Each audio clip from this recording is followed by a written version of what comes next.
Hey, what's up guys? Welcome to my channel, and in today's video we are going to talk about the iPhone 10 on the iOS 1.4. So without wasting any more time, let's get right into today's video, shall we? So I installed the iOS 14.4 on my iPhone 10 and it's been a while since I'm testing it on my device, and my device is just running in terms of performance. I would say it is almost the same as iOS 1.3, but in terms of stability I would say that there are some stable fixes, such as I was on my iPhone 10 earlier when I was connecting my AirPods to the iPhone 10. There were some resprings, and those are fixed right now on the iOS 1.4. So those all people who were wondering that should I update my device to this firmware or not, I would say go ahead. This is much stable update than the iOS 1.3, because many people were getting some issues on the iOS 1.3 on the iPhone 10, and those issues are resolved now.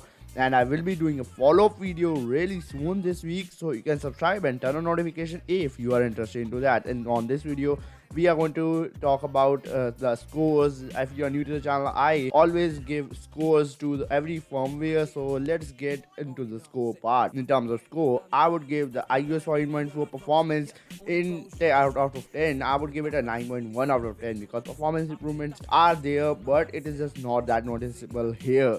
It is actually, to be honest, it is much more noticeable on the iPhone 11 than any other device I'm testing right now. So if you haven't watched my iPhone 11 review, you can watch that. Link is up in the iCard. Talking about the battery life on my iPhone 10 has been almost the same as I use 14.3. And if you use iPhone 10 you know that I use 14.3 didn't actually throttle the battery life of the iPhone 10 that much compared to other devices such as the iPhone 11, the iPhone 12, and all those devices. Even my iPhone 12 does not get as much battery life, I mean the screen time, as my iPhone 10 right now. I don't know how this is happening, but this is really strange. If you guys are experiencing this, let me know down in the comments below. Talking about my final verdict, that should you update your iPhone 10 on this firmware or not? So the answer is yes, you can go ahead and update your iPhone 10 to this firmware, because number one reason, this is much more stable than iOS 14.3. Number two, that the battery life is almost the same as iOS 14.3, which is actually a good thing, because iOS 14.3 was good on the iPhone 10 in terms of battery life.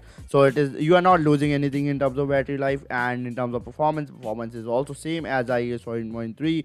So performance, there is no improvement, there is nothing. I mean there are improvement, but it is just not that noticeable. If you are not a normal user and you are just doing your normal stuff, you won't even notice the improvement that much. It is just a minor improvement. Talking about the bugs, there are no bugs till now that I have found, but I will be reporting on my future videos, so you can subscribe and turn on notification. Peace out, and I'll meet you all in the very next episode.